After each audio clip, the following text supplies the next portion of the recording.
바랍니다. 네, 포항북구 김정재 의원입니다. 김민기 총장님, 네. 질의 드리겠습니다. 지난 7월 24일 그 이진숙 방통위원장 후보자 인사청문회에서 발생했던 일인데 민주노총 언론노조 폭력 시위에 대해서 잘 알고 계시죠? 네. 네, 뭐 다 아시다시피 그 당시 윤창현 전국 언론노조위원장, 이호찬 언론노조 MBC 본부장 등 민주노총 산하의 언론노조원 10여 명이 이진숙 방통위원장 인사청문회장 앞에서 기습적으로 후보자 사퇴 요구를 하면서 피켓 시위를 벌였습니다. 영상 보셨죠? 네. 네, 영상을 보셨다시피 후보자가 입장할 때 입장을 막고 제지하고 겁박했습니다. 그리고 이런 불법 행위를 제재하려고 하는 국회 방원들과 몸싸움이 벌어졌어요. 그래서 회의장 앞은 순식간에 아수라장이 됐습니다. 이런 언론 노조의 야만적 폭력 사태로 지금 대한민국의 국회는, 의회는 그야말로 민주주의가 심각한 위협을 받고 있고 또 거의 멸종으로 가고 있습니다. 심각한 상황입니다. 총장님, 당시에 언론 노조원들이 국회 본청 출입 당시에 방문 목적 알고 있습니까? 예, 알고 있습니다. 뭐라고 하고 방문했나요? 면담이었습니다. 누구랑이요? 누구와? A 의원님하고였습니다. 자, A 의원님하고 면담을 요구하고 그런데 과방위 회의장 앞으로 갑자기 무단 이동을 해서 시위를 벌였습니다. 네. 소위 말하면 서류를 가짜로 작성했다는 거죠. 이렇게 서류를 가짜로 작성하고 그 방문 목적 이외의 행동, 그것도 불법 행위를 했을 때 더더욱 확실한 처벌 그 규정이 있어야 된다고 봅니다. 지금 이렇게 가짜로 서류를 제출했을 때 어떤 가하는 처벌이 있나요? 네, 처벌이 국회 내로 들어와 있을 때는 우리 자, 국회 일단 심의 그거는 방해나 위헌 목적이 있으면 확실한 처벌이 가능한데요. 그 나머지 외에는 청사관리 규정에 의해서 심사위원회에서 심의를 거쳐서 자, 심사위원회에서 어떻게 심사했는지 보겠습니다. 지난 23일에 국회 사무처는 해당 민주노총 산하 언론노조원 10인에게 지금 말씀하신 대로 국회 청사관리 규정 위반으로 판단했습니다. 그래서 30일 출입 제한 처분을 내린 게 전부였어요. 이거 완전히 솜방망이 처벌입니다. 이렇게 쉽게 가볍게 해주니까 계속해서 이렇게 불법으로 들어와서 시위하고 국회를 자기 안방 드나들듯이 하면서 불법 행위를 하는 것입니다. 이렇게 미온적 처분을 한 것이 굉장히 문제입니다. 그런데 지금 이 언론노조의 불법 시위는 이렇게 국회 규정 위반뿐만 아니라 명백히 현행 법률 위반 소지가 있다는 것도 알고 계십니까? 청장. 네, 그것도 총장님? 뭐 충분히 자, 검토를 해봤는데 거기에 이르지는 않았기 이러지는 때문에. 않은 게 아니라 이렇다는 걸 말씀드릴게요. 예.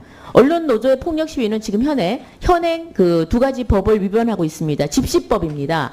집시법 11조에 의하면 국회 경내 100m 이내, 경내뿐만 아니라 경내 100m 이내의 장소에서는 옥외 집회나 시위를 금지하고 있습니다. 분명히 명문화되어 있습니다. 어길 경우 주최자는 1년 이하의 징역 또는 100만 원 이하의 벌금을 물리게 되어 있습니다. 따라서 집시법 위반으로 고발하셔야 됩니다. 둘째, 국회법 위반입니다. 165조 국회 회의 방해 금지 위반입니다. 그리고 166조 회의 방해죄입니다. 당연히 성립이 되죠. 그 내용을 PPT로 보시겠습니다. 보시면은 이렇게 내용이 나옵니다. 166조에 보십시오. 국회 회의를 방해할 목적으로 회의장이나 그 부근에서 체포, 감금, 협박 등등 폭력 행위를 하거나 이런 행위로 의원의 회의장 출입 또는 공무 집행을 방해한 사람 이렇게 돼 있습니다. 여기 해당이 되죠. 그래서 그리고 166조 2항을 보십시오. 여기에 보면 국회 회의를 방해할 목적으로 회의장 또는 그 부근에서 단체 또는 다중의 위력을 보이거나 로 되어 있습니다. 따라서 여기에 처벌 조항까지 같이 되어 있습니다.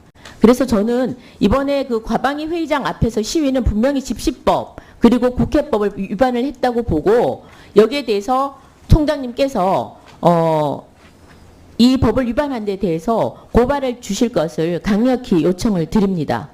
어떻게 생각하십니까?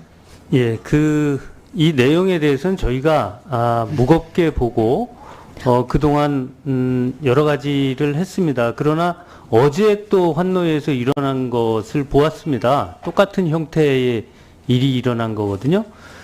그래서 7월 24일 날 이후에 방문인이 들어왔을 때 지금 위원님께서 말씀하신 바와 같이 목적의 행위를 하면은 어떻게 하겠다라는 것을 첨부해 드립니다. 그럼에도 불구하고 어제 또 그런 일이 일어났습니다. 그래서 위원님의 지금 주신 말씀에 동의를 하면서 이 문제에 대해서는 엄중히 보고 저희가 전향적으로 잘 검토하도록 하겠습니다. 두 가지 마이크를 꺼놓지만 두 가지 말씀드리겠습니다. 예. 첫 번째, 상시들 출입 제한 너무 약합니다. 연구 출입 제한 등 강력한 조치를 취해 주시기 바랍니다. 두 번째, 조금 전에 말씀드린 국회 집시법과 국회법 위반, 이 위반에 대해서 검토해 주셔서 법 위반으로 고발 조치해 주시기 바랍니다. 그리고 마지막으로 이런 사건이 벌어질 때마다 사실 가장 고생하는 사람들이 의회에 정원 담당관, 방어 담당관입니다. 굉장히 감사드리고 의원들의 그 의정 활동을 위해 힘써 주셔서 감사를 드리는데 이에 부합하려 그러면 총장님께서 국회의원 3선의 경험이 있으십니다. 여야를 넘어서 의회가 제대로 민주주의에 장이 되도록 민주주의를 실행하는 장이 될 수 있도록 의정 활동을 제대로 할 수 있도록 좀 주장을 가르쳐 주시기 바랍니다. 예, 알겠습니다. 예. 네.